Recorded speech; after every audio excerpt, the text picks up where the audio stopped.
So welcome everyone. My name is Cassie Dillon. I am the Cultural Activities Coordinator for the College of Arts at the University of Glasgow. And I wanted just to give you a little bit of context about the event that you're about to join. So it's an event that's part of the Being Human Festival, which runs across the UK. We're right in the middle of it now, so it runs from the 12th to the 22nd of November. And it's the only national festival of the humanities, which is coordinated by a small team, a small but brilliant team at the University of London, in partnership with the British Academy and the AHRC, the Arts and Humanities Research Council. But Glasgow this year is a festival hub. So we have our own programme within that UK-wide programme that in particular in 2020 looks at new worlds, which is why this event is so pertinent, as in fact are all the events that have had to largely go online, as you can imagine, as a result of current circumstances. So I will be putting in the chat a little bit more information where you can find out more about the festival. If you're inclined to tweet, I will send you a hashtag, and there will also be a short evaluation form at the end as well that we'd really appreciate that you could fill in. You can see from the bunting, I'm having my own little festival at home, and I'll hand you over now to Andrew, who will be taking over for the rest of the event. So thank you very much for joining us and enjoy. Thank you very much, Cass. Good evening, everyone, and welcome. My name's Andrew Mackillop. I'm an historian at the University of Glasgow in the School of Humanities. And it's a great pleasure to see you here tonight and to chair this event, the COVID crisis and the future of global capitalism. Before I just run through a couple of key themes, can I just start by underlining a couple of sort of, in a sense, practical housekeeping events. Please, as you're probably all now aware, in Zoom world, sort of in a sense, working on the premise of muted so that we don't get any unnecessary feedback, etc.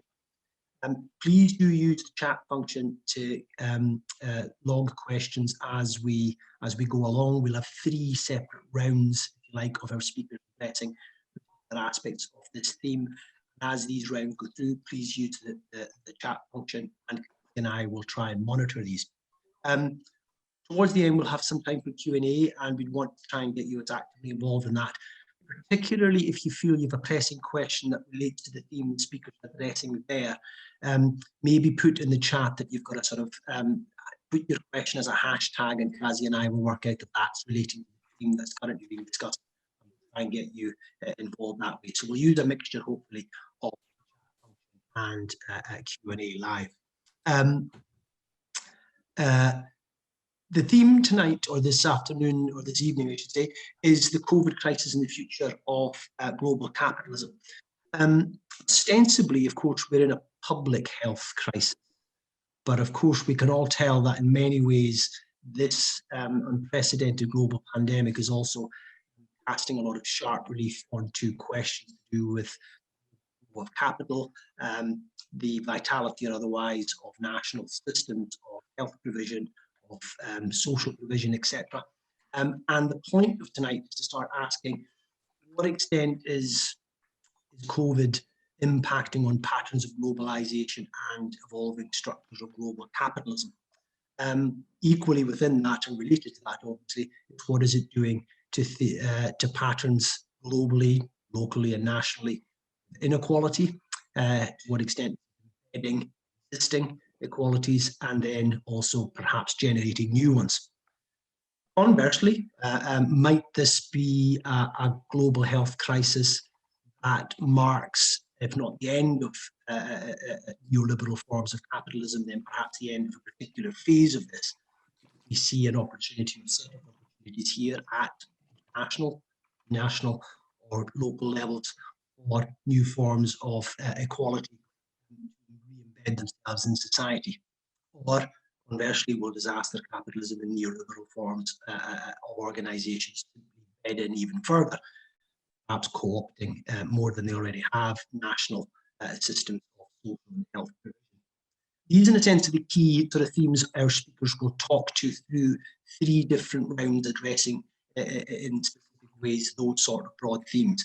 I think what I'd like to reiterate before we start is also that, in a way, this is about asking what kind of perspectives or perhaps what questions humanities disciplines or other academic disciplines like law can bring to these pressing concerns. So I think it's with that in mind that I'd like to begin to invite our speakers to talk. What we'll do is have the 3 rounds, and as each speaker comes on for the first round, and ask them to introduce themselves briefly before they head off onto their first responses.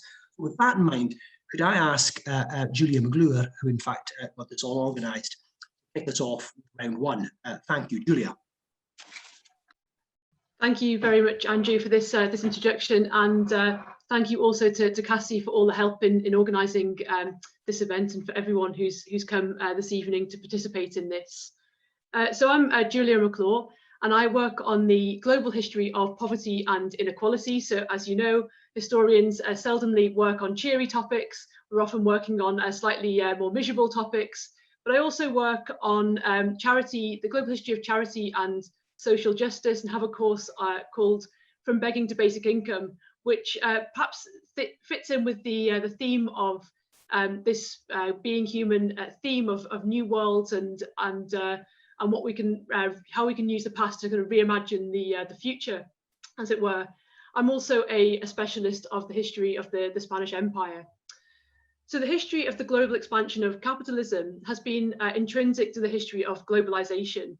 And we can think of this history as beginning with the Spanish Empire, when Europeans first travelled across the Atlantic, colonising the Americas, extracting its silver, taking this across the Pacific, where it was then used to purchase luxury goods in Asia for consumption by elites back in Europe. So global capitalism has come a long way since this early modern example of a first global economy, but it's been driven throughout by the global movement of capital and the exploitation and often forced movement of labour. Global capitalism and globalisation can be thought of as 2 sides of the same coin, and historically they've been characterised by both the construction and the exploitation of inequalities. So global capitalism before COVID was characterised by this global movement of labour and resources for the production and consumption of commodities. Many private corporations such as Walmart, Toyota and Shell have more revenue than entire states. So data collected by Global Justice Now in 2017 reported that 157 of the top economic entities by revenue were actually corporations and not countries.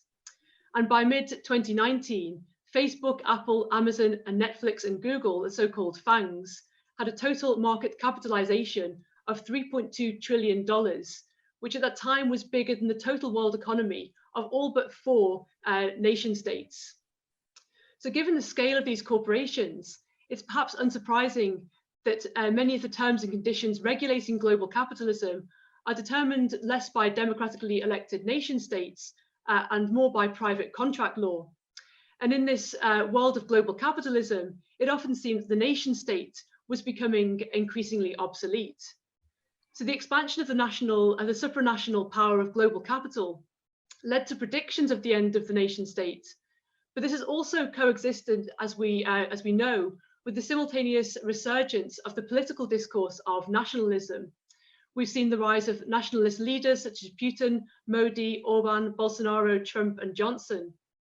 And interestingly, these nationalist leaders were not friends of the nation state or enemies of globalization, often using their powers to implement austerity policies and cut back the provisions of the nation state, and at the same time to implement neoliberal policies to keep the flows of global capital moving.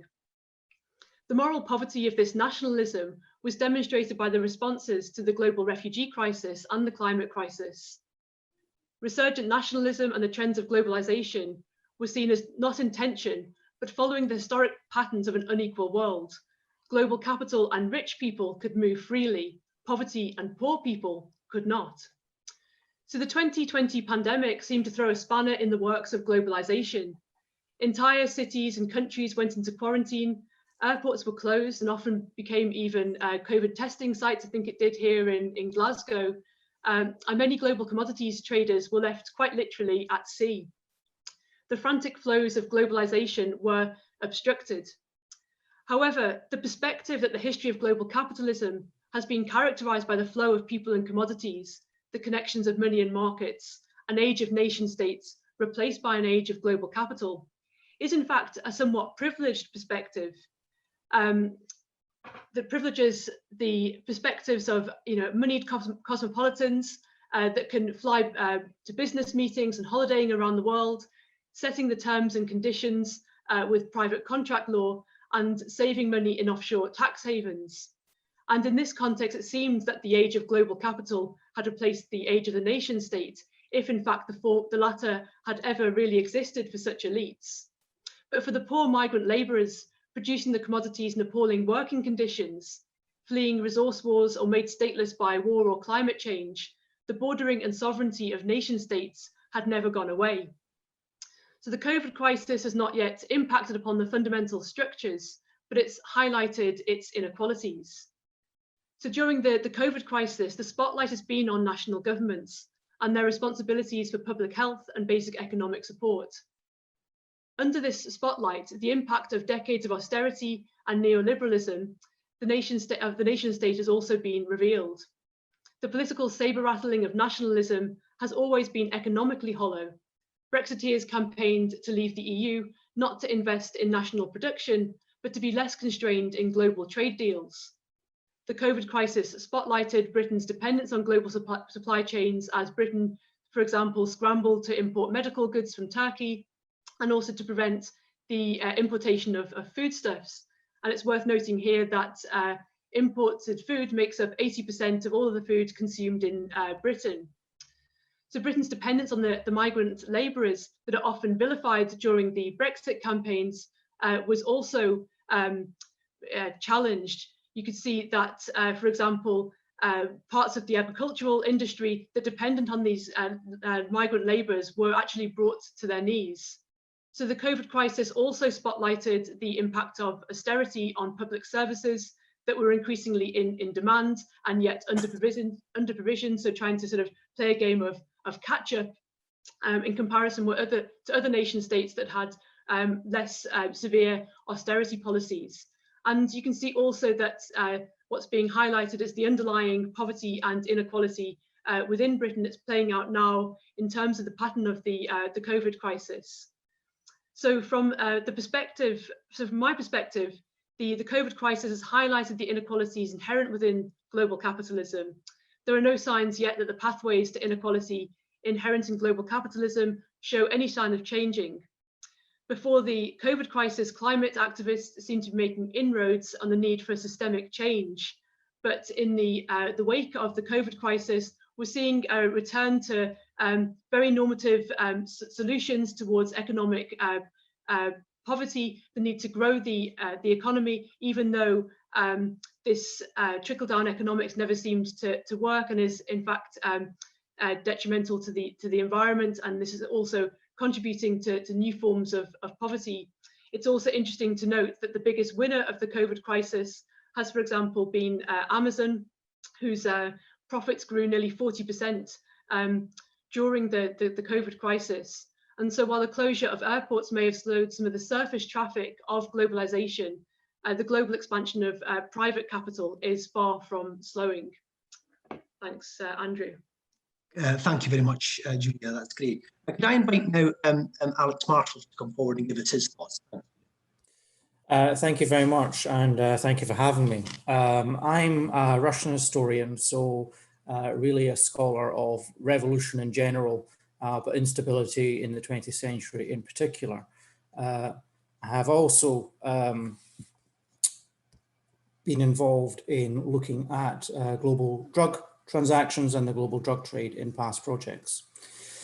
So the question of COVID's impact on global capitalism depends upon one's interpretation of capitalism in general, and whether you regard the current crisis as a break or a change from what went on before. What I would argue is that the global trajectories of capitalism established in the late 1970s have in many ways only intensified in recent years, and that COVID is yet to demonstrate a fundamental break or shift from these previously established growth trends. Rather, COVID has made only marginal differences, what I'll later describe as sectoral differences, or has exacerbated existing trends.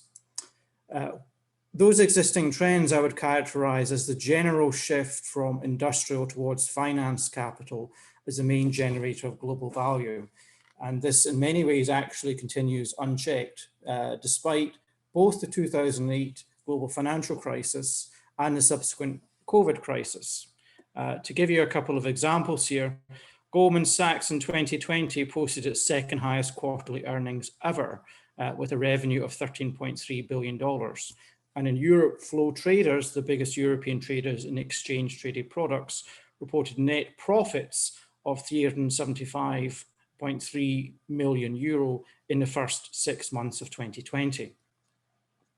Just as in 2008, the Fed has also flooded the US financial markets with money, reinforcing what was already the beginning of a new bubble. Total corporate debt had already risen to $13.5 trillion at the end of 2019, which is more than twice the amount that existed in December 2008 on the eve of the last crisis. At the end of 2019, the total global financial debt pile of government, household and corporate debt put together was estimated at more than $253 trillion.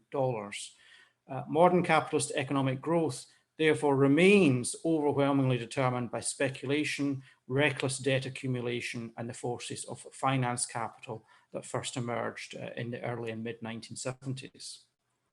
The United States itself also continues to benefit from dollar imperialism, running trade and fiscal deficits that effectively exploit other countries by magnifying the US's own ability to lower interest rates and run trade deficits. US government debt has reached so large a magnitude that any attempt to replace it will create an interregnum of financial chaos and political instability. In the current world order, only Russia, China, and a few other countries such as Venezuela or Iran are now taking preliminary cautious steps towards decoupling from this dollar imperialism by declaring that it will move to other currencies to conduct trade between themselves. In Russia's case, sanctions have proven an additional spur to pursue de-dollarization as US sanctions are extraterritorial, but Russia's own reliance on oil exports chained to dollar transactions remains a major obstacle. COVID has nonetheless brought specific risks that are also reshaping the stock market.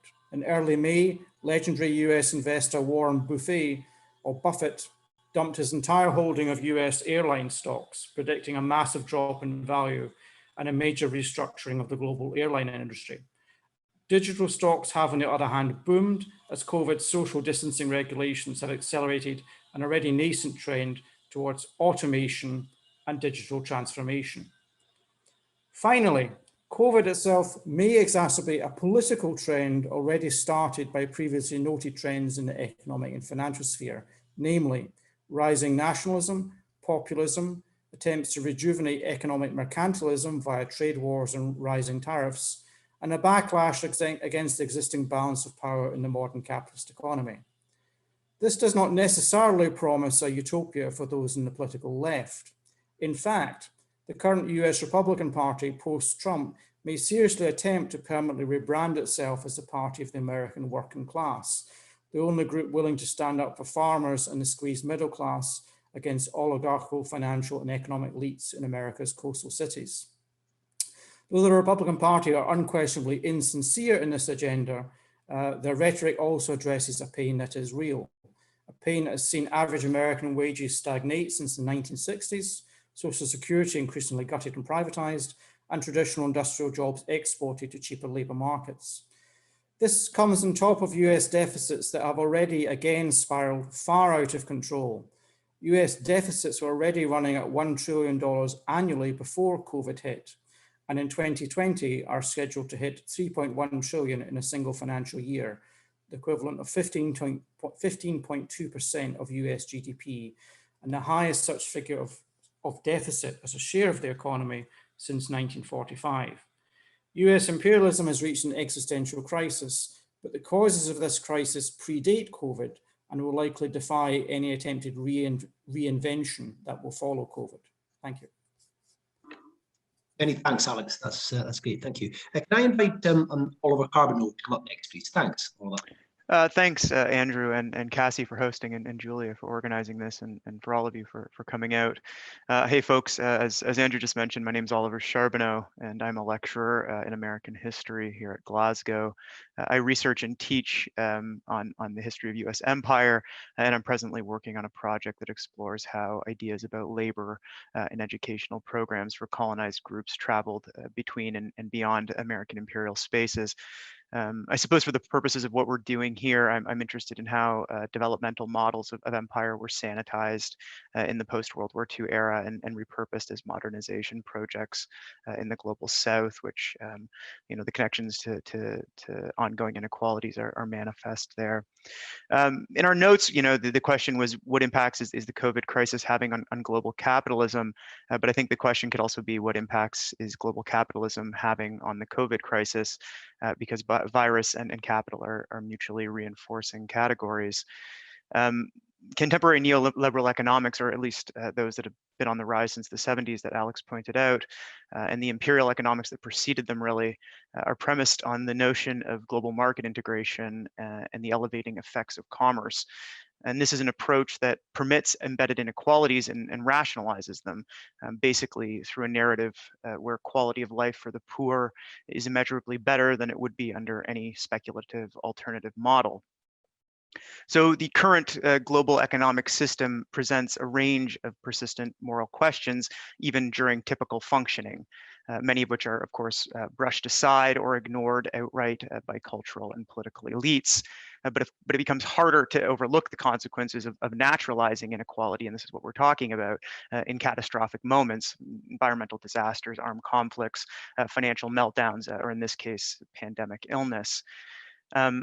To state the obvious, vulnerable populations suffer in statistical disproportion during disruptive global events like pandemics. And this is most evident and, of course, most discussed in the rates of exposure and health outcomes faced by the disadvantaged. Precarity places people in situations where they are more likely to contract the virus. It elevates the chances that they have health conditions that intensify COVID systems, and it often spatially isolates them from effective public health resources. You know, I know we're thinking globally here, but we can also think locally if we think about the socioeconomic geography of Glasgow itself. The COVID maps for the city show lower rates of transmission and infection in well-heeled neighborhoods like Kelvinside or Jordan Hill, and this is certainly a pattern that's replicating itself across, you know, global urban spaces. So the biological consequences of being poor in a pandemic are compounded by the economic consequences and vice versa. So-called unskilled workers are overwhelmingly the people who face redundancy as markets constrict and are less likely to have equity to float them through extended periods of precarity. True social distancing, I guess we could say, is a luxury that's not available to all. As mentioned, we see gradients of what I've just been describing occurring around the world. Sometimes they're mitigated by federal infusions of public aid or by ad hoc municipal programs, but just as often they're being aggravated by the particular needs of capital. And in terms of what I'm interested in, that is to say, cheap, mobile, and replaceable reservoirs of labor. And I want to think about labor in a more sort of directed way and using a specific context to sort of illustrate some of the inequalities that we'll be thinking about today.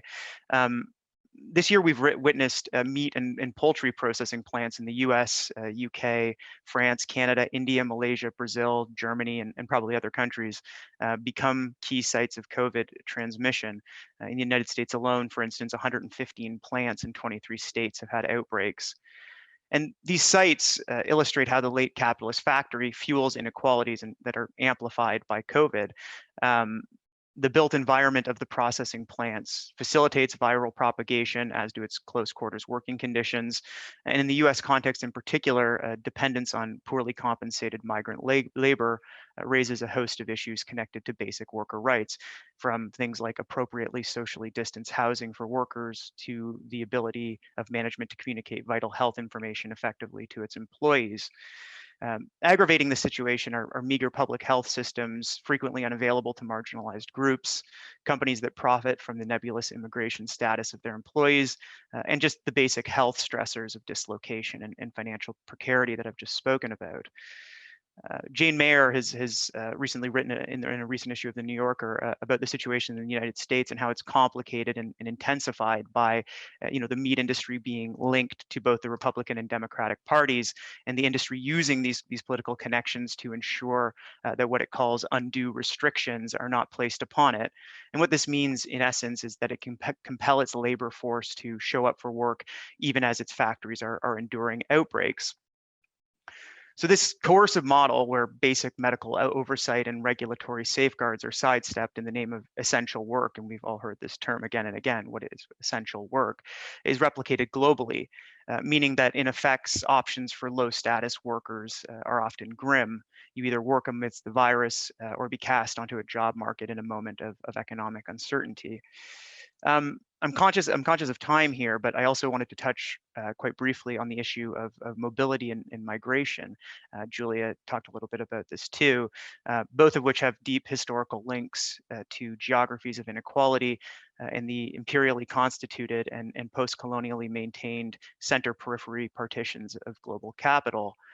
I think an interesting point to consider are the tensions between capital's permanent need for mobile, devalued bodies and the truncated mobilities of 2020.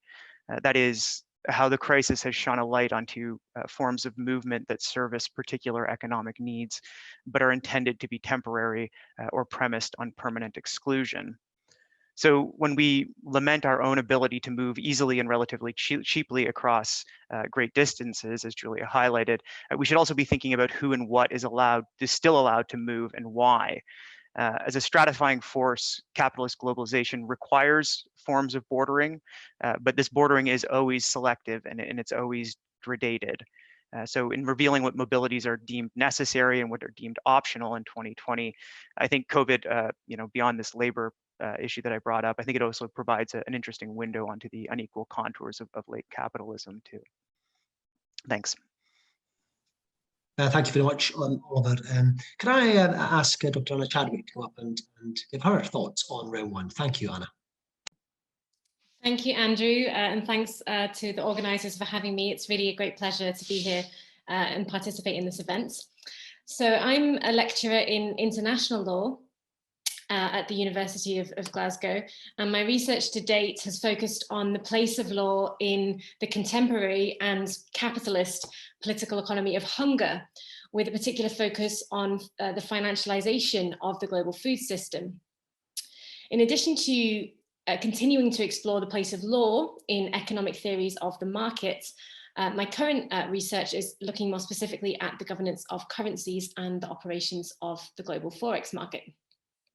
So I'll begin by agreeing with the other panelists that capitalism is clearly already a social and economic crisis for the great majority of people who labour to sustain a market economy.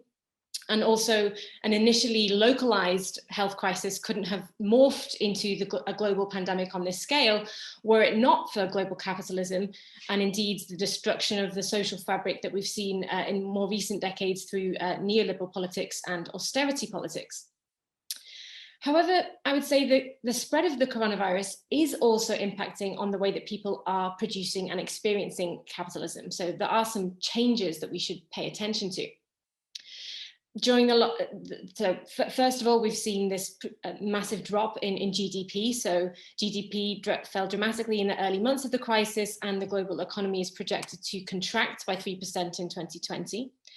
The latest figures of the International Labour Association estimate that global employment fell by 165 million full-time jobs just in the first quarter of 2020. So as well as causing unemployment and economic stagnation, the virus has also prompted a significant shift in labour patterns, so the way that we're working. Millions of people who are lucky enough to work in protected sectors of the economy are now working online. And many sources now warn of a digital divide between those who can work from home and those who can't. researchers at the EU Commission have estimated that over 90% of jobs in the finance and insurance sectors can be done from home. By contrast, less than 20% of the employees working in the sectors hardest hit by COVID, so retail, accommodation, food services, are able to work remotely. What is more, the collapse of the workspace into the home space, which it's important to emphasize was always a distinction that was predicated on a conceptually unconvincing distinction that denied the role of reproductive labor in sustaining the workforce. But this collapse of these two spaces has further reinforced gender inequalities in both settings. What's more, while some of those fortunate enough to work from home might enjoy forgoing the commute or engaging online and enjoying forms of new connectivity through Zoom, etc., others are finding it much more alienating and much more extractive than their environment in the office. Their time and productivity in some contexts is being measured much more closely through digital technologies, and social interaction and support networks are evaporating. As well as working from home, many people are also now consuming from home.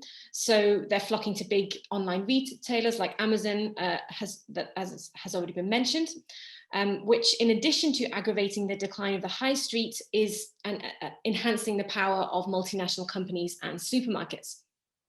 So this surge in online engagement and activity has attracted attention from theorists of surveillance capitalism. So according to Shoshana Zuboff, who's probably the most famous writer on that topic, surveillance capitalism is a new economic order that claims human experience as free raw material for hidden commercial practices of extraction, prediction, and sales. With people increasingly turning to social media to connect with others and entertain themselves, and entertaining themselves and buying online, and also due to the fact that technological solutions like contact tracing are an important part of government strategies to respond to the crisis, reams of data are now being transferred to corporations and governments who are then exploiting that data for commercial gain and social control. A generation of so-called smart products has been developed that use big data sets to anticipate and try to influence human behavior through targeted advertisements and even targeted political propaganda, as we've heard about in various elections, as well as sorting humans into hierarchies through their spending on credit cards or perhaps by their level of risk exposure to a virus. A particularly alarming development has been that citizens in China are now required to scan a government QR code, which determines their likely exposure to the coronavirus. And the risk rating that is produced by that code can then influence whether someone is allowed to enter a public space or not.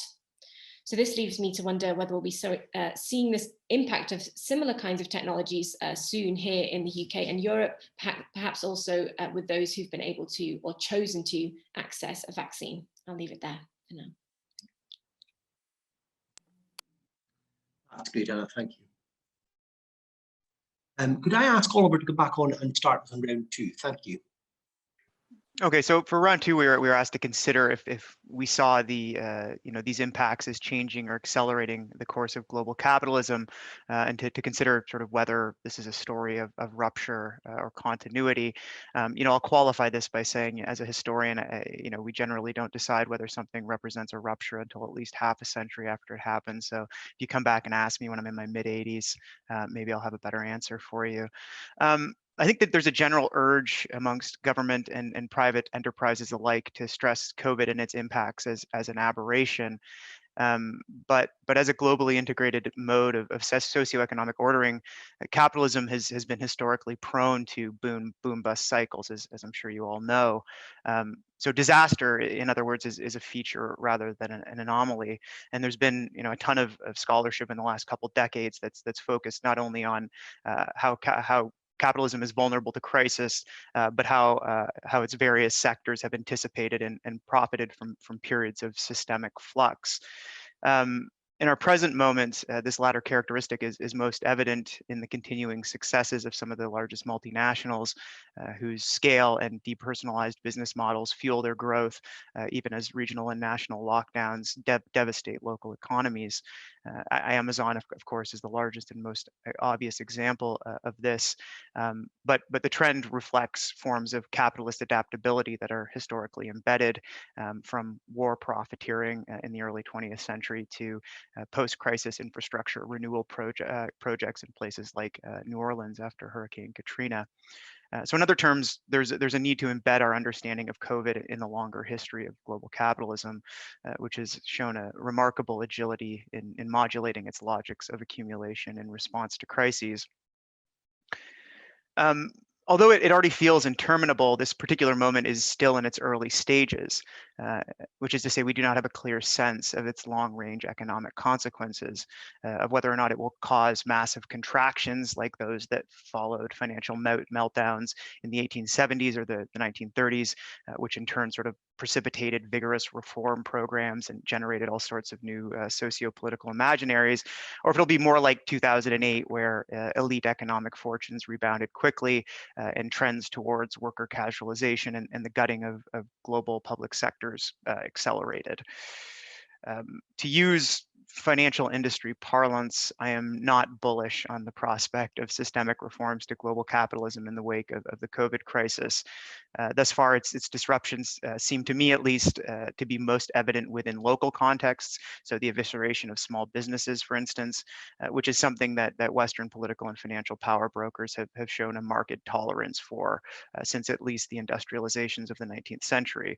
And that alone, I don't think will change the course of global capitalism.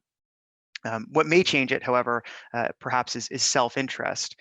The writer Mike Davis has pointed out that there's a threat posed to capitalist globalization by the lack of functioning global public health infrastructure, which is to say that capitalist innovations have created pathogenic conditions that potentially threaten the feasibility of the neoliberal developmental model itself. One COVID level event every century can be managed and absorbed by global markets, but what happens when the rate of pandemic occurrence, and certainly many people have spoken and written about there being a sort of acceleration of this, what happens when that rate of pandemic occurrence that's spurred by dominant models of production and the global interconnection they encourage, what happens when that escalates? So this vision of a capitalist system forced to reform and forced to do things like prioritize universal healthcare or amplify worker protections, because it has quite literally become pathogenic to self. It's hardly a utopian vision, but it's certainly, I think, a good deal less dire than the alternative, which is the normalization of permanent crisis and ever-growing inequality. Thanks. Great, Oliver, thank you. Can I ask Anna to come back on and again just address this round two question, in terms of the impact accelerating global capitalism, or indeed for that matter? Over to you, Anna. Thank you. So I think I will also be speaking with the majority of the panelists and talking about a story of continuity, really, rather than rupture. Although there clearly was a narrative of rupture in the media, there was a lot of speculation about the possibility that the coronavirus pandemic would lead to economic deglobalization due to the evident problems with carrying out trade and FDI across international borders in conditions of such uncertainty. So while it's not true that the crisis brought the global economy to a standstill, as was described in some of the media, the crisis has produced the sharpest and deepest trade contraction in a generation, and flows of foreign direct investment, FDI, have also slowed dramatically over this period and are predicted to decline again in the course of 2020 to 2021. However, this backlash against international trade liberalization and the international institutions that manage it was well underway before COVID came onto the scene. So the US under Donald Trump was famously pursuing a protectionist line in trade policy and engaging in a trade war with China. And the legitimacy of the World Trade Organization and the other Bretton Woods institutions, so the World Bank and the IMF, had been under attack for decades by countries in the global south who've been kept at a structural disadvantage by the operations of the trade rules and many of the economic prescriptions of those institutions. However, the pandemic could accelerate a trend towards regionalism in trade and investment, which could potentially create some more regulatory breathing space for states to pursue alternative paths in the management of their economies. The ILO suggests that the pandemic is heightening a preference for onshoring or nearshoring of certain products and services, such as medical equipment, although government measures to protect public health and promote domestic industries, which would be part of that trend of renationalization or re-regionalization, are already being framed as breaches of international economic law by litigious companies and governments. That being said, a potential shift against globalization in trade and FDI, if it does emerge, would largely be a story of continuity with capitalism. And indeed, as has already been discussed, capitalism and the global economy has moved through phases of greater and lesser liberalization.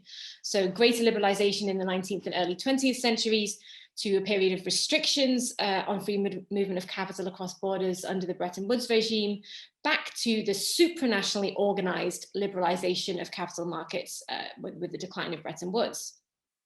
So in different periods, capitalism may have appeared less or more national, such as in the era of embedded liberalism in the post-war Europe. But as world systems theorists have highlighted, a global mode of capital accumulation that involves the exploitation of peoples, lands and resources in the periphery of the world economy for the benefit of those countries in the core has been carried out in spite of changes in the sovereign status of nation states, and has continued through various shifts in the mode of supranational governance that's been inhering in a particular period. So rather than a linear narrative of progression that would characterize only early phases in the development of capitalism as having necessitated violence, critics of capitalism have highlighted that predatory strategies of expropriation have continued in the peripheries of global capitalism through debt incumbency, land grabbing, and processes of hyper-exploitation of racialized and genderized labor forces, even after colonies obtained sovereign status, and even while the development of European welfare states created the impression that capitalism could be practiced more humanely and more domestically. So all of this is to say that even if the pandemic does provoke changes in the multilateral regulation of trade and investment, which it very well could, a shift to regionalism doesn't automatically equate to a change in the mode of capital accumulation.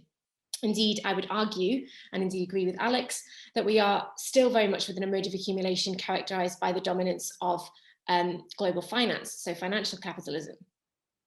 So financial mode of accumulation is one in which surplus capital remains in the sphere of circulation and is not invested in processes of commodity generation, although it's not a neat divide. We might say that mobile finance capital disciplines the production of surplus in the underlying economy by forcing different forms of capital to compete. And that occurs through processes of companies competing for share value, processes of derivatives that funnel investment into different types of assets, and processes of regulatory arbitrage in which companies compete to have lower tax laws, etc.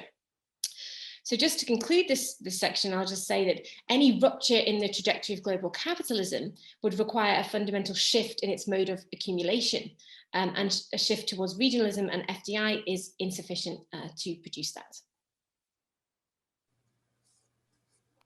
Well, thank you, Anna.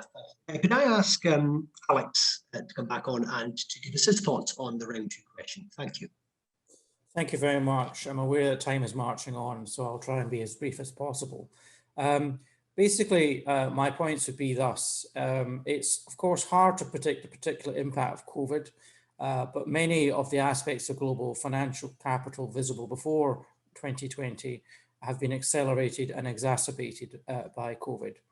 And so too has the political backlash to those trends that started to become globally visible around 2014-16. So I'd very much agree with Anna here that many of the trends that we're seeing now currently, in fact, predate COVID and are exacerbated by COVID.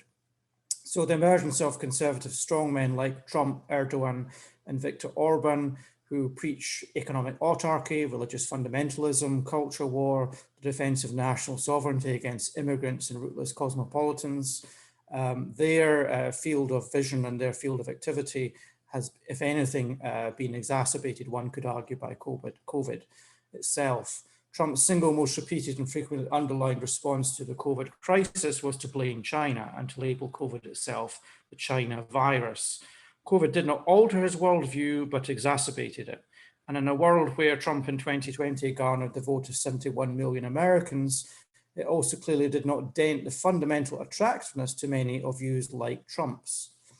Whilst this is, in my view, a story of continuity, therefore more than rupture, it is not at the same time likely to lead to a happy destination, not least whilst many on the global left in advanced countries remain devoted to identity politics over a more demanding structural analysis. To consider very briefly the question of rupture, the single largest areas of rupture, in my opinion, are likely to be sectoral rather than fundamentally structural. We are already witnessing the crisis of the global airline industry that I mentioned before, where mounting debts and entrenched structural costs are already leading to sweeping layoffs, cutbacks in the number of flights, and almost certain bankruptcy for a number of sector leaders. The impact on migration in general, when one moves beyond holiday flights to human labor, is more interesting and harder to read. On the one hand, states like Germany have created special exceptions to continue to exploit cheap human labor from countries like Romania in both their farming and meat processing facilities, even as this has also produced further coronavirus outbreaks and social media scandals around the living and working conditions of the labor concerned. The reason for such exceptions continuing to be made remains devastatingly simple: to keep costs down and food cheap. On the other hand, the mayor of Moscow has been explicit that the surplus of cheap human labor from Central Asia that is normally used by that city for garbage collection, snow clearing, construction, and road building needs to be replaced by local Russians willing to take similar poverty level wages. As one might expect, this has not been met with any great enthusiasm and may in fact be impossible to impose. As the German Labour Minister Hubertus Heil said this year, therefore, and where I would agree, the coronavirus crisis acts like a magnifying glass to highlight what's already good or bad in any society. Thank you. Alex. Can I ask Julia to come back on and give the her thoughts for NT? Thank you. Thanks, Andrew. I'll also try and be brief, echoing Oliver's point, perhaps, that historians are always reticent when it comes to making predictions about the future with regards to trends of continuity or rupture. But I think that we can see some things in the response to the economic crisis, which has been caused by the epidemiological crisis of COVID, and that is that there's been a kind of a return to this discourse of the need to reboot the capitalist system and to stimulate economic growth. And I think this is taking place despite the fact that before the COVID crisis, that there was growing awareness of the fact that the unrestrained pursuit of economic growth was not trickling down, was not helping to end poverty, and that the expansion of economic production in fact was leading to environmental degradation that was in fact exacerbating poverty and inequality. So we know that, for example, the deforestation that was the consequence of this kind of pursuit of economic growth in fact led to the increased danger from zoonotic diseases, which in fact also caused the COVID crisis. And so this kind of, as Oliver was talking about as well, this kind of the fact that capitalism is driven by crisis is nothing new. This is the continued pattern of the expansion of global capitalism. It was summarized very nicely in Naomi Klein's book on the shock doctrine, where she talked about the way in which capitalism expanded through the exploitation of crises. And it seems that protagonists of the expansion of capitalism are driven by this Winston Churchill mantra of never let a good crisis go to waste. And it's then therefore unsurprising that, we've seen one of the biggest winners of the COVID crisis being the CEO of Amazon, Jeff Bezos, with this kind of massive increase of market share. But I think what's also more sinister is the way in which this is kind of substituting things that were formerly public services. So we're seeing effectively the acceleration of privatization. So those in power today, whether they're the heads of nation states or corporations, have one thing in common, that they're ideologically committed to the principle of economic growth as the solution to the world's problems. And there's no critical reflection on whether there'll be any public benefit of that economic growth, or indeed where that wealth is growing. It's just this kind of idea that grow the economy and something will happen. And I think the point that was being put on the public agenda by the likes of Extinction Rebellion and the growth of the climate change process prior to the COVID crisis was that there'll be no systemic change without ideological change. Thank you. Thank you, Julia. We'll now move on to round 3, which is the last round, and then we'll have time for Q&A. Can I ask Anna to come back on and give her thoughts on the third question? Anna, over to you. Thanks, Andrew. Yeah, so thinking about this potential impact on the future of inequality and potential for new forms of resistance, I would like to cautiously suggest that the embrace by governments of what is known as modern monetary theory could potentially at least irritate the trajectory of global capitalism if certain pieces fall into place. So, as many of you will be aware, we've noticed all of our governments spending vast amounts of money on furlough schemes, increasing welfare schemes, etc., to keep people in jobs, and also, admittedly, to reassure financial markets. Now, it's important to note that this is not just quantitative easing, so it's not just the printing of money that's going on, it is also a broader embrace of a broader set of theories known as modern monetary theory. So in contrast to the politics of austerity and the tight monetarism that was practiced in recent decades, under which governments are not supposed to run large deficits, modern monetary theory holds that a country with its own currency can spend almost unlimited sums of money. So while government spending would usually be financed by either taxes or borrowing, MMT suggests that governments can simply create money in various ways. So MMT is not, in fact, all that new. It is a revival of Keynesian ideas about spending to get out of a crisis and spending in order to meet identified social goals. And it also revives state theories of money that emerged in the 20th century. But MMT does resonate with a new body of legal literature on the nature of money that's focusing on the role of the state and law in enabling any money to operate. So money on those accounts is fundamentally a public institution and not a private one. So this is a broader shift, a conceptual shift in how we think about money. MMT has been popularized in the US by Alexandria Ocasio-Cortez and other left-leaning Democrats as a way to finance a Green New Deal. However, many Marxist thinkers have been skeptical of MMT and have put forward the view that, as with Keynesian economics, MMT is really just a way to get out of a slump. It doesn't explain why capitalism is in crisis in the first place. Marxist thinkers might suggest that the problem is not necessarily one of a lack of money, rather it's one of corporations and financial institutions sitting on piles of cash that are not being redistributed, which of course is tethered to the very mode of accumulation within capitalism. However, I want to just offer a few thoughts on how potentially this could have be of more systemic significance for the future trajectory of capitalism. So clearly, during the pandemic, we have seen the resources to meet welfare commitments and realize things like socioeconomic rights suddenly materialize, albeit as temporary fixes to a crisis. But this could make it more difficult for governments in the future to argue that there is insufficient money to finance social initiatives and meet their obligations in the field of human rights, for example. So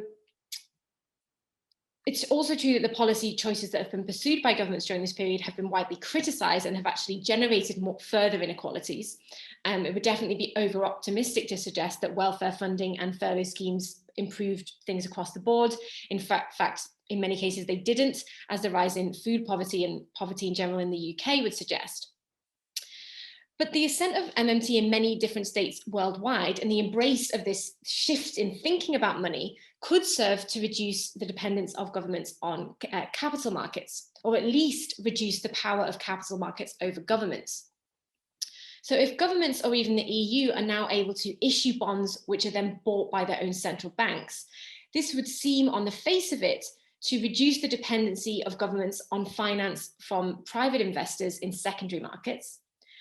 And the risk of unlike with the risk of a single government practicing MMT, which could then be disciplined by the withdrawing of capital, speculation on the currency, etc., that would go on with financial markets punishing this profligate monetary policy. If multiple governments are doing it at the same time, this could in theory impact on the ability of capital markets to discipline governments in that way.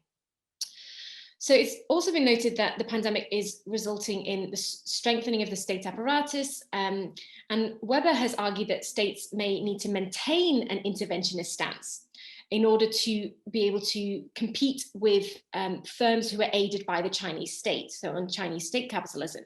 So this, he suggests, could keep the pressure on governments to maintain or strengthen existing levels of state intervention, which could suggest that perhaps this shift in spending could be here to stay. So there are two ways to look at this, and I'll just finish off with this. The first is potentially by dethroning austerity politics and facilitating higher spending. This could prompt a return to the renaissance of Keynesian ideas.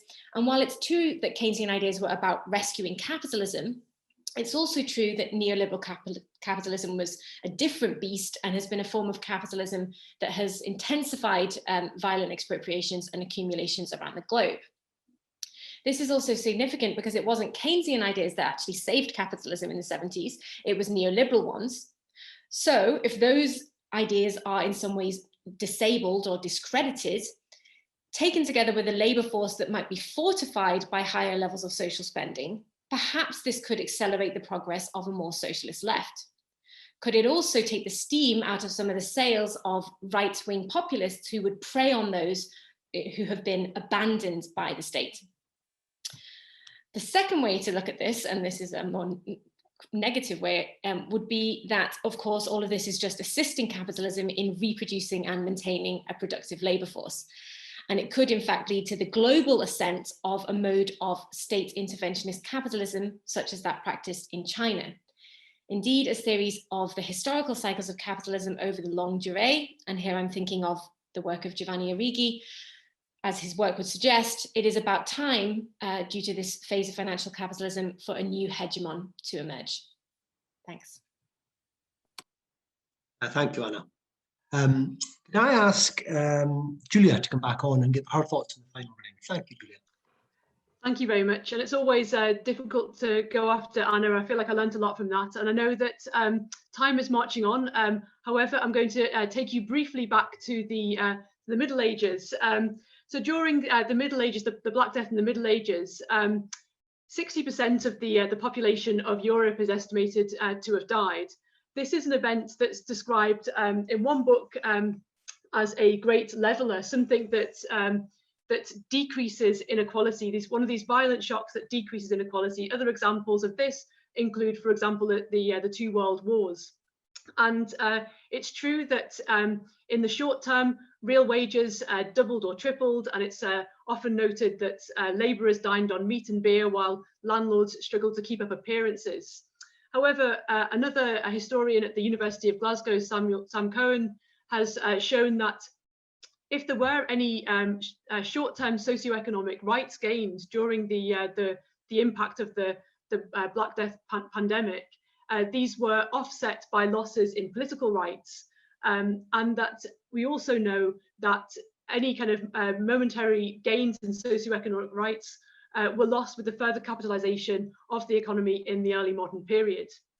So during the first wave of the COVID crisis in 2020, social media buzzed with visions for how the world could be remade in a more equitable and environmentally sustainable way. But if history teaches us anything, it's that nothing is inevitable. There's no deus ex machina that drives change. change is hard won through protest, reason, at times revolution, and also policy intervention. So it is possible that the course of the global economy and society could swerve with the impact of COVID, but it would require campaigns, protests, demonstrations, and policy interventions. History is far from over, and the future requires ideological transformation from a world system committed to overproduction and consumption and the manipulation of inequalities to a world system committed to the objectives of post-growth and degrowth economics, which reorientates the relationship between humans and the natural world. So to end on a perhaps more positive note, the COVID crisis could bring us actually a step closer to achieving some of these changes. So for example, the furlough scheme costs the government around 6.2 billion per month, and it could be replaced by universal basic income, which is estimated to cost the government 5.58 billion per month, so less than the cost of the furlough scheme. What's the benefit of that? Well, basic income delinks the means of subsistence from the means of production, and then can be therefore used to support the transformation of local economies. It gives people the choice to accept not the poor working conditions of, for example, working in 0 hours contracts or Amazon warehouse workers, and to occupy themselves in ways that reflect their values. So, for example, arts or the environment. And this is actually being trialled at the moment in San Francisco. There's a basic income for artists. So we can see that some places are already kind of experimenting with these ideas. So such a simple reorientation of the economy could facilitate a revolution in value. That's what the kind of the benefit of this basic income could be, because people would have to have the capacity to act according to their values, and society as a whole would have to critically consider the questions of what it values. We can see this already as part of the discourse around the COVID crisis, thinking about the value of care work, and employers would have to respond by remunerating what they value. So the revolution of value could be a starting point for this ideological change, which would be necessary to institute any kind of systemic change. But without any of these kind of critical changes, policy interventions, it seems that global capitalism will continue on its trajectory of increasing inequalities. Thank you, Julia. That's great. Thank you. Could I ask Oliver Charbonneau to come back on and give us his thoughts for the third? Yeah, for sure. In terms of like what the implications for the future of inequality are, I think my sort of prognostications here are pretty dismal in that capitalism, historically speaking, has been a remarkably durable system of social relations that we all sort of live within, to the point that it circumscribes our imaginaries in certain ways. In terms of how this applies to COVID, I think as we've discussed, COVID, like most other illnesses, has disproportionately impacted economically and socioculturally marginalized groups. So in this sense, it's kind of been a constant. At the beginning of the pandemic, there was this sort of oft repeated mantra you'd see in sort of predictably stupid op-eds about COVID being this great leveler that didn't differentiate between rich and poor. And of course, we know that that's unsurprisingly false, and that it does matter a great deal whether one is rich or poor, because it determines your exposure or insulation from inequalities like poverty or structural discrimination, and that determines a great deal about the risk that COVID poses to you. And in this sense, this doesn't tell us anything new, but in fact, it's a familiar story to anybody who's studied the history of epidemic diseases in the modern world, right? The novelty of COVID is in the rapidity of its global march, but when we actually sort of consider where suffering is concentrated, this becomes a tale of historical repetition, right? Whether we're talking about Philly during the yellow fever outbreak of 1793, or Madras during Spanish flu in 1918, or Rio this past summer as COVID sort of tore through the favelas. And I don't really see these inequalities of outcome being rectified in response to the current crisis, or at least I think capitalism generally needs a much greater shake than what COVID is giving it right now to change in any way. we were also asked about, if we thought new forms of resistance have emerged. Here, I'm also skeptical that any of the social movements we've seen in 2020 represent genuinely new forms of resistance. So there was a lot of talk about how the racial justice protests that spread in the wake of George Floyd's murder by the Minneapolis police, were in some way sort of helped along in their laudable goals by the COVID crisis, and perhaps it acted as an accelerant, but we could also point to other factors, right? Decades-long move towards militarized policing in the States, the myriad impacts of Donald Trump's term in office, and sort of a larger global drift towards right-wing populism that many of my fellow panelists have discussed, and then just deeper structural shifts that have heightened labor insecurity, increased race-based stratification, and imperiled social safety nets worldwide. So I don't think that we've seen that much in the way of new forms of resistance. I think in terms of policy and in terms of COVID's primary social utility, insofar as something this lethal has one, its utility has been in the way it's laid bare certain fictions about global capitalism's ability to provide for us as individuals and communities. And we sort of need this shake every once in a while, I think. Many of the most interesting responses to COVID that I've witnessed personally or read about occurring elsewhere have been small scale attempts to make regionally grown food more readily available, educating people to move away from a culture of disposability, or doubling down on green energy, for instance. And I think COVID has revealed in stark ways the risks of relying on cheap mass-produced goods and imported food with outsized ecological footprints. So their susceptibility to disruption and then our susceptibility to disruption. So just really briefly, we might connect this to policy and come back to the idea of COVID as an accelerant, albeit in kind of a positive sense. Well, I think that the pandemic certainly requires that we advocate in a programmatic way for robust public health care and worker protections at national and global levels. I wonder if the vulnerabilities it's revealed might also lead us to more robust interventions at the municipal level, namely sort of thinking about political avenues for making localities more self-sustaining and better able to weather global capitalism seasons as we work to sort of reconfigure it at larger scales. Thanks. Great, thanks very much, Oliver. And I'll invite Alex, not last and least, to give us his thoughts on round three, and then we'll have our Q&A. Thanks, Alex. Over to you. I'll be as brief as possible. I'm going to dodge the question about new forms of resistance because in broad outline, I don't believe that COVID has produced new forms of resistance. And therefore, I'll restrict my comments here to the consequences or possible future consequences for American empire, which is where I started my own contribution. Although much in my responses has been American-centric, this reflects the existing global order, which is fundamentally shaped everywhere by US dollar imperialism. The crisis of American empire was not initiated by COVID, but also looks to be deepened and further exacerbated by it in terms of the contradictions that it will produce. The biggest question mark perhaps remains over the eventual marketing and dissemination of COVID vaccines. It remains to be seen if American big pharma are able to monopolize and profit most globally from such a development, or whether this will be a further moment of relative decoupling. As a student in the past of global drug control, I'm very aware how the US government and American drug companies were able to achieve an unprecedented global monopoly over both production and legal control measures after 1945, and went on to fundamentally shape the UN international drug control system. The moral and economic bankruptcy of that same system has also long been apparent, encouraging numerous and growing soft defections from the previous US imposed order, ranging from Dutch cannabis cafes in the 1970s to Uruguay's legalization, for example, of marijuana for production, sale and consumption in 2013.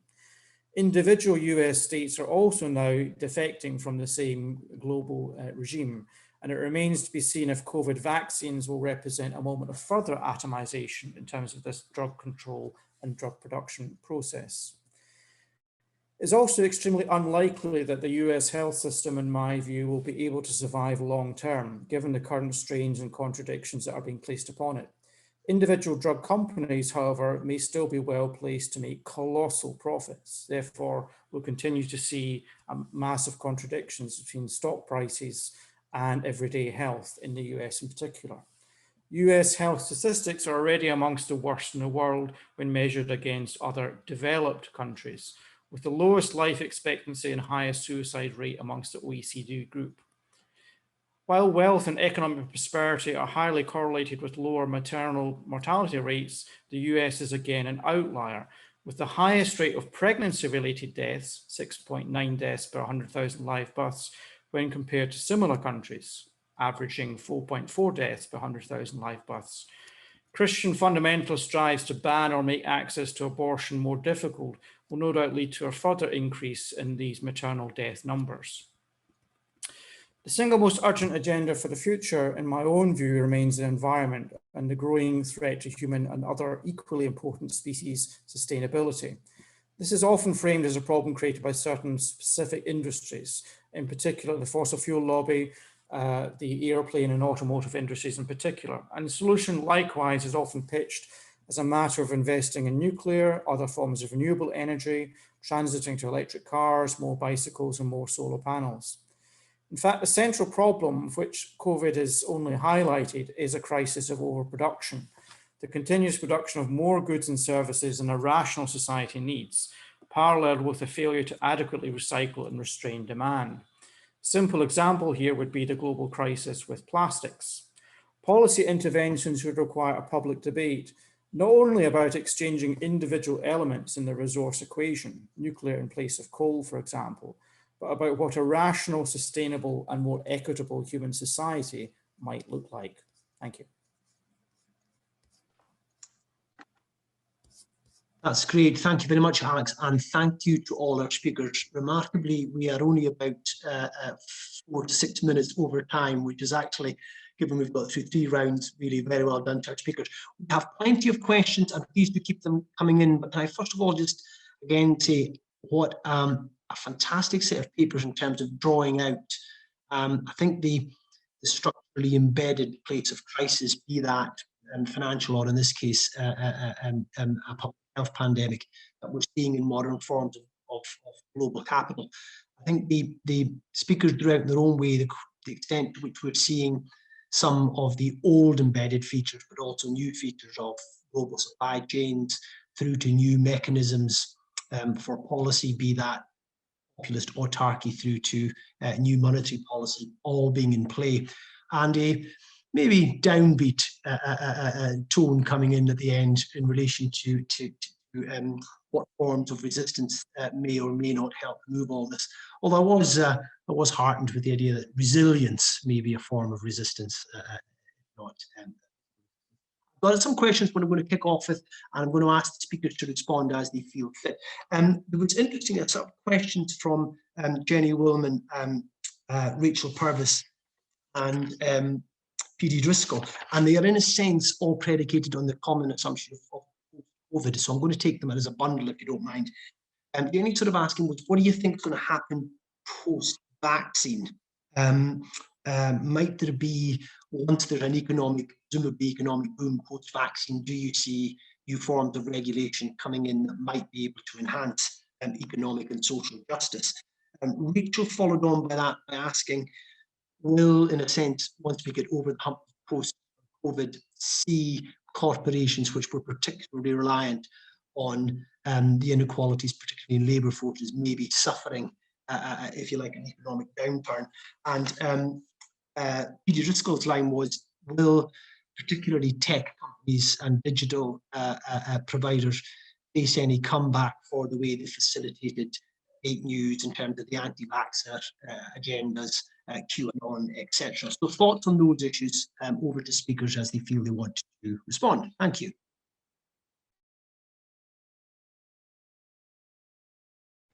I'd be happy to speak a little bit to the tech question there, because I think it's an interesting one and probably one that we could have had an entire round table on, and whether how tech companies are sort of brought to accountability, or whether they'll be accountable, in the wake of this sort of succession of issues that have come out of our new and immature use of social media.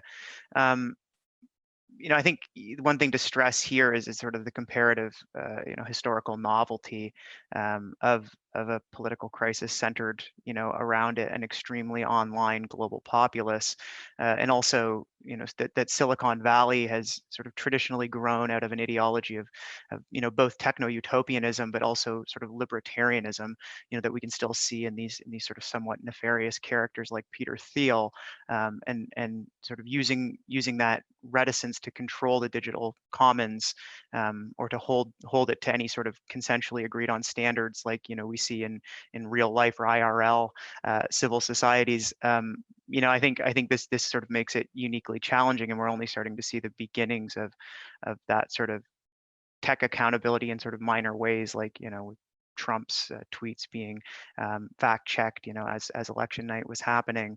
But at the same time, I think that there's probably, that the sort of interlocking, and I can only speak to the U.S. context here with any degree of proficiency, the sort of interlocking relationship between the U.S. political and tech classes, and the reliance of the U.S. political class now on Silicon Valley and its sort of digital mediums, make it really difficult to sort of advocate for the sort of radical reforms that we need in that area. Thanks, Oliver. I'll jump in next just to take the point about the vaccines. I think that the likelihood is the vaccines will, get us back to business as usual capitalism, and what we'll see is the kind of acceleration of inequalities along the same lines that we've seen before the COVID crisis, that will potentially be accelerated. So Anna was talking about the the growing digital divide that we're seeing during the COVID crisis. I think with vaccines, like any resource, there's not going to be an equality of access. And if we think about who has access to them now, who can pay, who's traveling through international airports, it comes back to the point that I was making in the first round about people with capital, people who are moving commodities, who are doing business, will probably have preferential access to these vaccinations, whereas poorer communities, indigenous communities, which are really suffering in Latin America, are unlikely to be able to have the resources to get this access. And just also to kind of add to the point about the accountability of companies, I think that there needs to be renewed attention on the question of sort of where wealth goes, and renewed interest on taxation of these corporations. So yeah, that's all I want to say on those 2 points. Great, thanks, Julia. I don't know, Anna or Alex, if you want to come in on any of this. Thanks, Anna. Yeah, I'll jump in as well. So, I mean, it's actually interesting to think of these questions as being related in some way. So, I think you actually already said that, Andrew. But so this idea that forms of fake news, or people being locked in particular thought silos where their existing fears or worldviews get refracted back to them through social media, with vaccines could in many ways feed the problem that Julia's been talking about. So one of access in terms of, the different issue is access in terms of economic access, different countries competing for access to the vaccine and hierarchies emerging there, but also the problem of people who are resistant to the idea of a vaccine, who are skeptical about its potential effects or long-term effects, and the safety of the procedures that have been put into developing the vaccine. So I think I was actually listening to a podcast on this topic earlier today, and really an interesting point was raised about the reactions against the smallpox virus 100 of years ago. I'm afraid I'm not a historian and I haven't remembered the dates correctly. But it was an interesting discussion saying that a lot of the resistance to a mandatory imposition by the government in Britain to have the smallpox vaccine went away once that vaccine no longer became mandatory. So this whole issue of it being mandatory, but relatedly, this question that many of the people who were objecting to the mandatory vaccination really just wanted to have a voice in the public debates and wanted to have their concerns and fears about the vaccine and about, I think it was, there was the fake news circulating at the time that it could turn you into a chimp. So they wanted to have their fears listened to and engaged in a public debate. And I think really the situation with the vaccine that is being presented at the moment will require an ongoing public debate. But what we have at the moment is this question of where does a public debate emerge? Where are the spaces for any kind of public debate to be held when most people are accessing in such an individualistic way their news, their entertainment, their media, etc. So yeah, that would be my garbled response. Thanks. Thanks, Alex. And I don't know, any thoughts? Very briefly, I think I agree with all my colleagues in general, but just to pick up some of Anna's points and some of Oliver's points about the digital human divide, as it were, the divide that already exists between ordinary human labor as it existed throughout most of human history and the new digital community.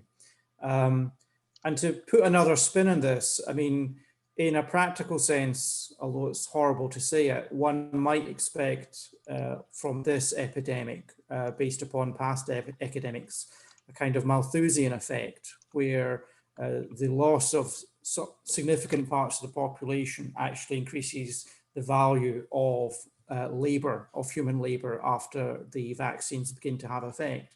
And you might suppose that manual labor in focused industries would raise their salaries in order to attract that smaller human labor market. I suspect that won't happen. And I think there is this, if you like, this is a rupture from the way that capitalism might have responded in, let's say, the 19th century or even the 17th century. I think the lesson of the 1970s is that capitalism has found a way to survive based upon stock market prices and finance capital. And therefore, the greater risk is actually the further alienation of these poorer manual labor communities and migrant communities who are not able to enter this digital marketplace and uptrade their skills and their consequent salaries. And therefore, the real potential outcome and actual danger is a sort of further divide in advanced societies between these two communities, who increasingly occupy their own thought worlds and their own social media spaces, as my colleagues have already so eloquently described. So I think that is the, let's say, darker and potentially more likely outcome of all of this. Interesting. I'm conscious that we've dwelt a bit on the digital question and the way in which digital inequalities can compound some of the issues we're dealing with here.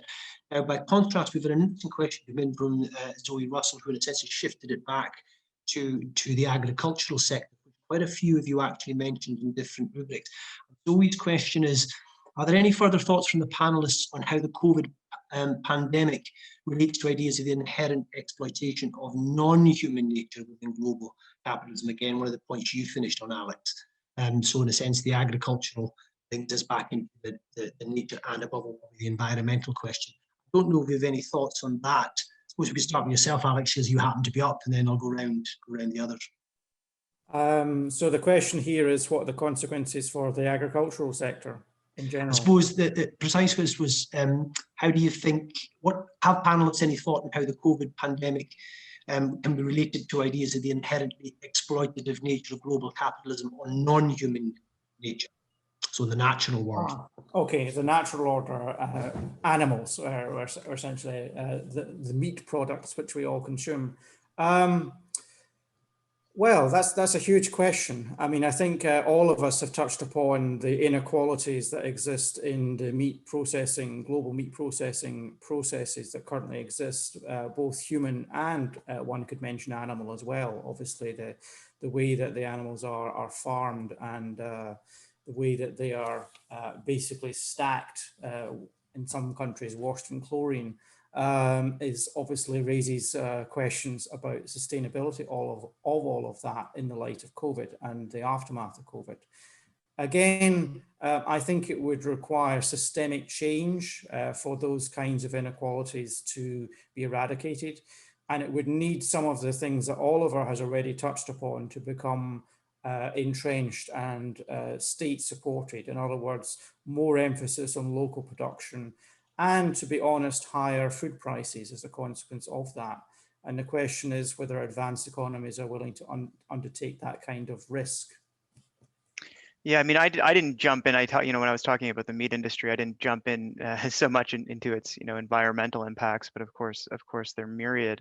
To my way of thinking, human beings are generally only good at curtailing our appetites when we're being, excessively punished for them, and the creation of basically the literal creation of pathogens in these sites of industrial meat production and distribution, and their likelihood to sort of recur as origin points of pandemic, I think, presents us with a really novel opportunity to sort of reconceptualize our relationship with meat. And that's not necessarily just to say that everybody needs to quit eating it entirely, but I think we need to think about how much we're consuming and the ways that we're consuming, and we need to people that are skeptical, about these links, we need to make it sort of very clear the linkages between industrial meat production and real sort of threats to human life beyond sort of heart disease. Great, thanks. Anna, I don't know if you've... Yes, or did you want to go? No, after you, Anna. Okay, so I just thought I saw your microphone click on.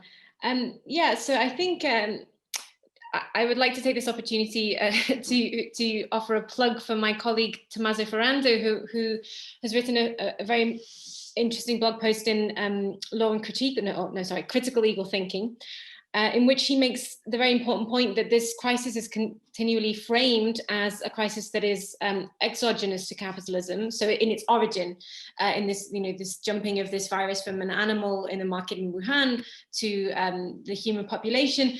But he makes the very important point that actually that treatment of those animals within this food market very much is emblematic of this problem in very capitalist perspective on the relationship between humans and our dominance over the natural world, etc. So it's really, related and not necessarily exogenous, but rather endogenous. And we might also think about how even earlier instances of these zoonotic diseases have involved diseases jumping from livestock that has been kept in particular positions in relation to humanity. So I think that's a very important point. But one sort of more slightly optimistic thought that I had, which is a bit of a segue into a slightly different topic, which is still this impact of the natural world and the effect on the climate, etc., is that I do think that the virus has helped us to perhaps helped many people to see, for example, the temporary reductions in pollution that were brought about due to lesser aircraft flying, etc. Also the particular impacts on Black and ethnic minority populations who've been particularly hard hit by many of the effects of the virus, and on women. So my hope is that all of this sort of reveals certain characteristics of capitalism and the impacts that it's having on particular groups, and that it could help to politicize those groups in terms of taking steps for reform that might also have benefits for rethinking how we approach the natural world as well. Great, thanks. Julia, you'll probably have something to say. I just want to say, folks, we're coming up to 7:30, but I'm just we're all just getting warmed up. So I'm proposing that we at least carry on for another 5 to maximum 10 minutes. Anyone that can't stay around, of course, it will be recorded and you'll be able to access it that way. So if you want to hang on, if you have any more questions, we can continue on for a wee while yet. On that note, I'll hand over to Julia because I think she's probably got something to say. Thank you. Yeah, well, I was trying to sneak in before Anna there because I suspected that we had very similar answers, which indeed we did. So Anna and I are both part of a group called Post-Colonial Food Systems, and also another group looking at agroecology of indigenous communities in Mexico, in southern Mexico. And I think that this is interesting for the discussion here. and some cause for optimism perhaps, in that the combined crises of COVID, climate, Brexit have highlighted the food sovereignty crisis. And I think that there's at least renewed attention on the need to change our food production systems. And I think that the time now is to kind of not sort of just always be sort of slamming globalization and all the bad things that it kind of came with, but also to think about what the future for transnational solidarity could look like. So what the future for globalization could look like. That's not a form that not only sort of damages the planet through the kind of ever increasing expansion of global capitalism and all the environmental degradation that comes with that, but actually to think about joining up some of the kind of alternatives that are out there. So Anna mentioned her colleague Tommaso Fernando, whose blog post will be in this bibliography that we're talking about compiling. And there's other examples, for example, Via Campesina, who were operating in Latin America around indigenous agroecology, forms of production that are kind of more sustainable, that can be learned from in different parts of the world, in Europe and also in North America. So something kind of optimistic, perhaps, to end on there. Great, thanks, Julia. We've got another question in from Peter Driscoll. It's asking, we've moved from digitization to the question of the effect of the global economy on sort of natural systems or non-human life, but we're now on to robot age, and I suppose in a sense the great question of automation in general. And I suppose the question is, what do the panel think might happen if this so-called robot age comes about in terms of people's communities, local resilience, and the general alignment of the economy to well-being in what might be described as a robot age economy? Any thoughts there? Yes, please, Alex.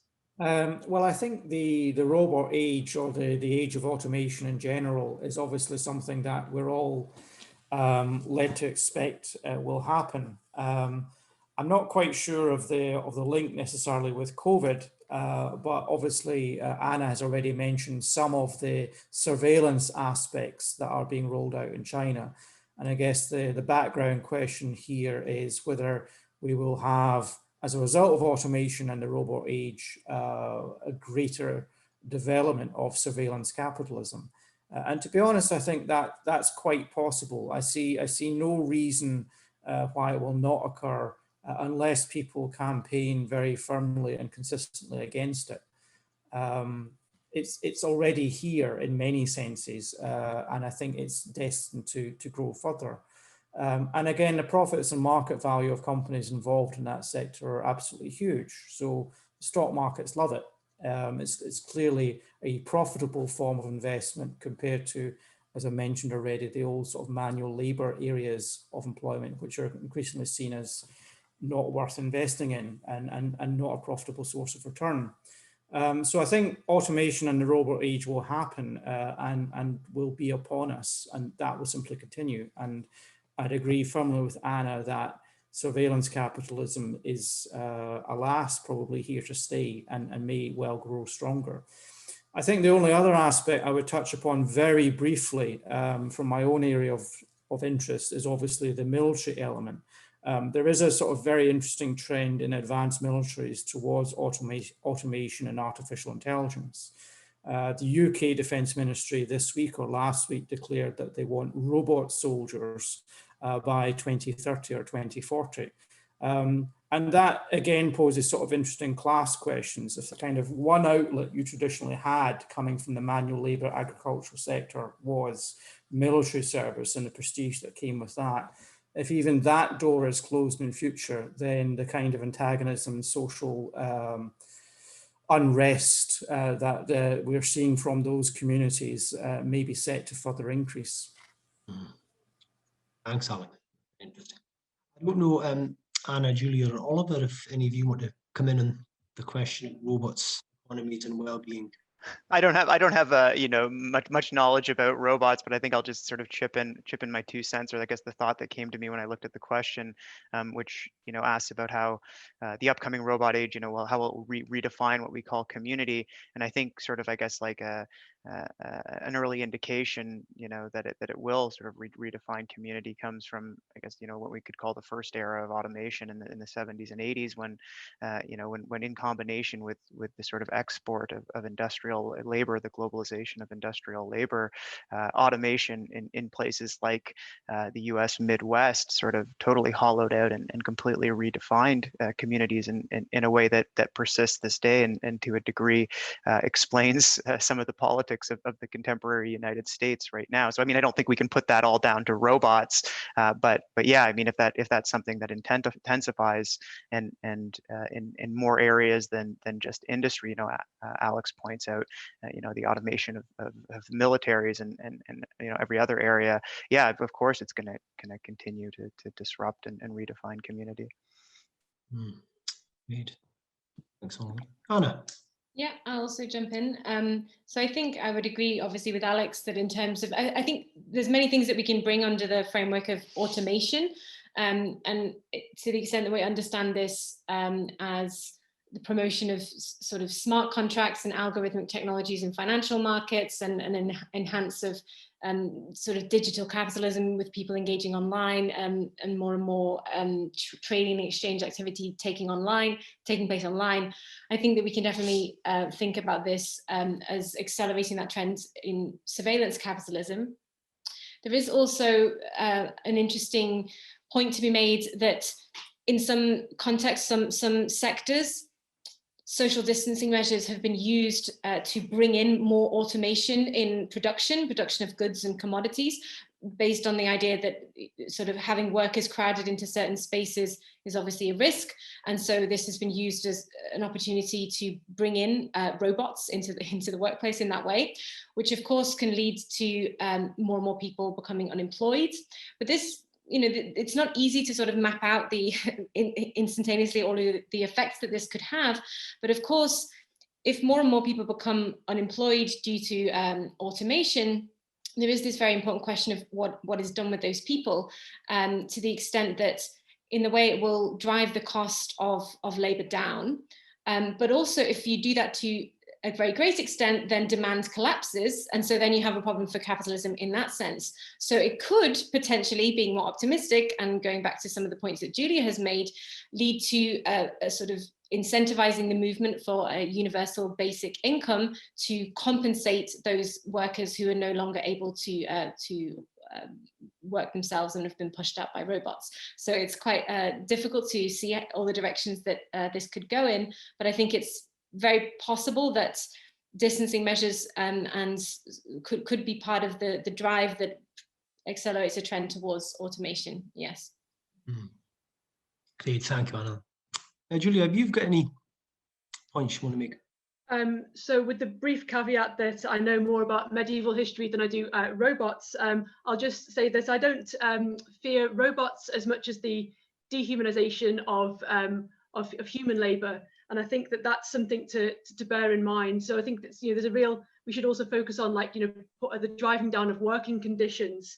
I don't fear robots with the idea that we have the potential to reorganize the economy, to de-link our means of subsistence from the need to do certain forms of labor through, for example, the basic income movement. So if we weren't dependent on, like, these kinds of jobs that can be automated for our basic means of subsistence, then there'd be less of a fear on this, and this could lead to the general reorganization of the economy, as I was mentioning earlier. But to pick up on something else that Anna mentioned, I don't fear robots, but I do fear algorithms. And I think that this is the kind of, I mentioned before, there's no deus ex machina, there's no God in the machine that driving historical inequality and so on. But actually, in the case of late stage global capitalism, there often is a God in the machine, and that's a kind of prefigured algorithm that's kind of predicated to have certain outputs. And so that's, I think, where we need to keep our attentions. Great, thank you very much. Alas, folks, we're now at nearly 20 to 8, so I think we should probably begin to wrap it up. Let me just finish off by saying that I think we've got some really fascinating insights in the way in which COVID throws, I suspect, an none too appealing light on sort of the inherent problems within a sort of globalized capital system that tends to configure or the citizen as consumer rather than as citizen, the way in which we have issues of the prioritizing of global systems over, in a sense, the resilience that tends to come with local. I think there are a whole bunch of areas we could have got into. I think it's testimony to the breadth and the nuances we managed to get from natural world up to robots and algorithms as a way of looking at all of this. And I just, before we wrap up, say thank you to the speakers for their really engaging papers, to yourself, the audience, for your excellent and insightful contributions. To Julia, it was maybe right, Julia, you were the last talk, because Julia, Dr. MacLeod was the organizer of this event. I'd like to say special thanks to her. And lastly, to Cassie Dillon for organising it all at the major level. Thank you all very much. The recording will go up in due time. Thanks for your attendance and your effort. Okay. Thanks, everybody.